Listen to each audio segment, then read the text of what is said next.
citizens, it is that time. You are officially in the Alert Zone. Welcome to the Alert Zone TV. I'm the Wizard, Uncle James. You are tuned in to another edition, another episode of Never Again, the docu-series that we're doing here in the Alert Zone. If you like what you see here, hit the subscribe button, hit the bell so you can be notified when we drop fire content. Give the video a like, share. You're 18 years of age or older, practice your Second Amendment rights. It is not illegal under the Constitution. As you guys can see, I got my EDC with me, my Walther PK380. And in this episode, we're going to talk about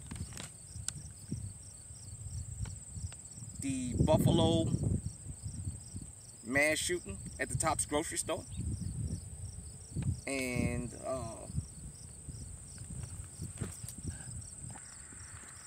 we're going to talk about some aspects of the shooting, the planning that went into it, the aftermath. For those of you who don't know, this happened in Buffalo, New York. So, I'm going to pull up this CNN article. I may not read the full thing, but let me get into it. Buffalo grocery store mass shooter apologizes for racist attack and receives sentence of life in prison.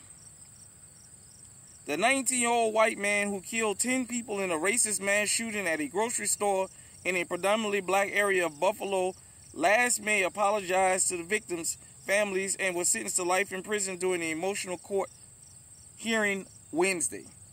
So, for those of you who don't know, this happened in May of 2022.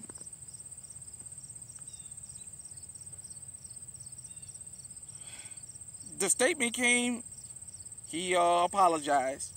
The statement came during the state sentencing hearing for Gendron, who pleaded guilty in November to 1 count of domestic act of terrorism motivated by hate, 10 counts of first-degree murder, 3 counts of attempted murder, and a weapons possession charge for the mass shooting at Tops Friendly Markets on May 14, 2022. A number of victims' family members spoke emotionally Wednesday about how the mass shooting had changed their lives. At one point, Gendron took off his glasses and began crying during the testimony of the victims. At another point, a man in a gray sweatshirt rushed at Gendron in court, but was quickly blocked by security, and Gendron was taken out of the courtroom.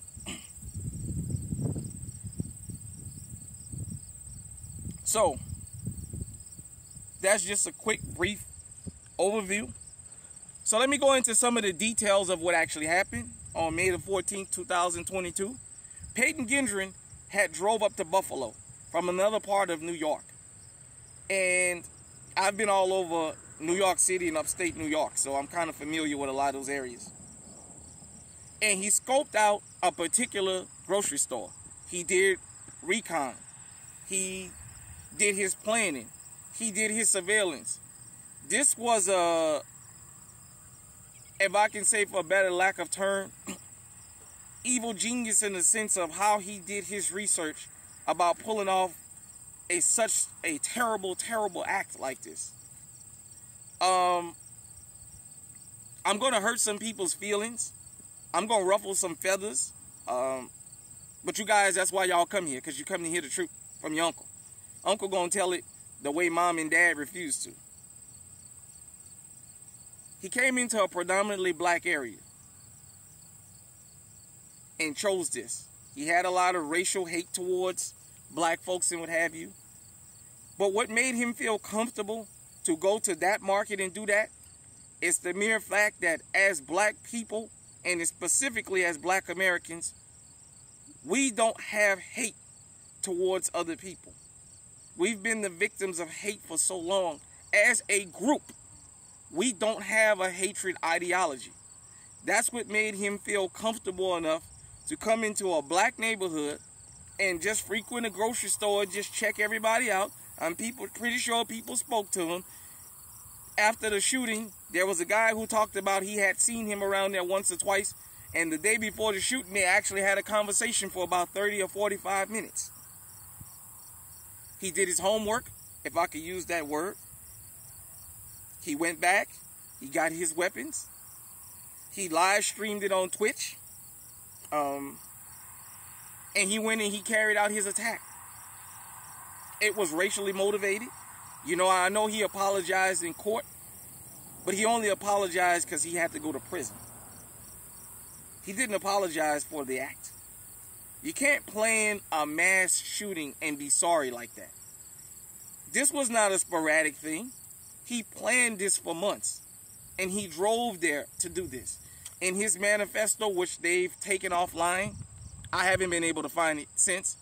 I was one of the fortunate people that was able to go through the manifesto after this horrific act happened, and he detailed very specifically this was motivated by hate.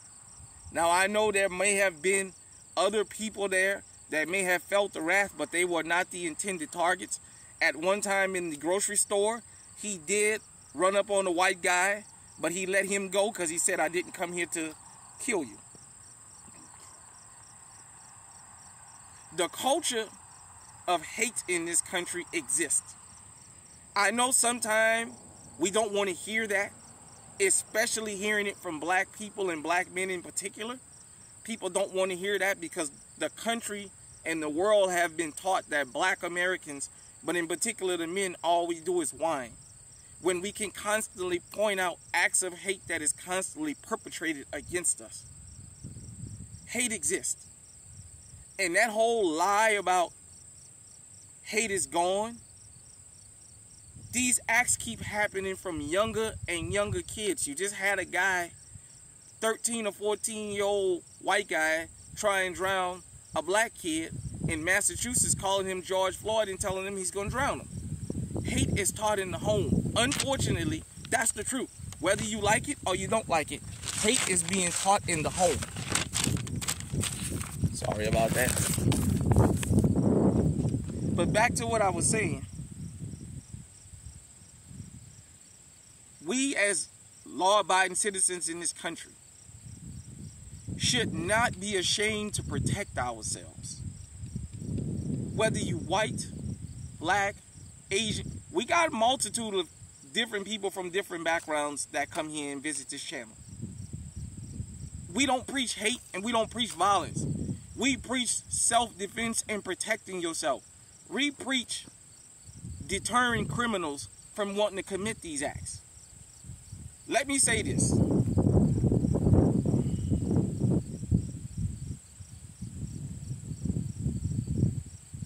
This whole thing that there's a such place as a safe haven in America is gone. This can happen anywhere, anytime, any place, and it has, and it continues to happen. The majority of the people that was targeted were black females. He said in his manifesto, he knew there was a lot of elderly black women that came through there. He knew that they didn't carry firearms. He figured they was going to be unprotected. And he was right. There was one security guard there, and that brother exchanged gunfire, but he was outgunned. In closing, let me say this. To the guy that was in the courthouse that lunged at him, you already knew you wasn't going to get to put your hands on him. But instead of getting angry in the courthouse and lunging at him, did you go back to the neighborhood and tell everybody we got to get legally armed to protect ourselves? That's what I want to know. You put on political theater in that fucking courthouse. You know damn well you wasn't going to be able to grab him. Everybody knows in court you can't grab people like that. I know they got these little TV shows, but that's old videos. You can't do that now in a high-profile case like that. I want to know, did that guy go back to that neighborhood and say, you know what? We got to get legally armed and start protecting ourselves. For the woman that showed up and gave a victim impact statement that was screaming about how human people we are. Black people, we human, and we want this and we want... You telling this to a guy who has made it clear you're not human.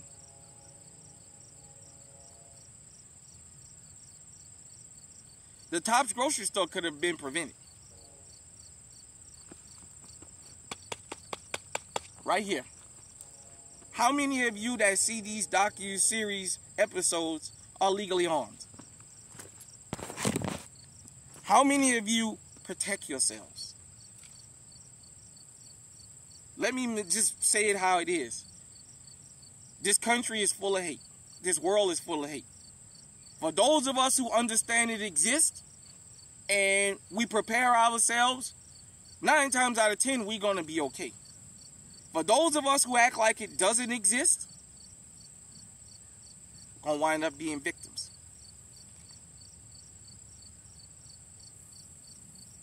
Hit me in the comment section and let me know what you think about this. Till next time, everybody out there, stay safe, stay on high alert.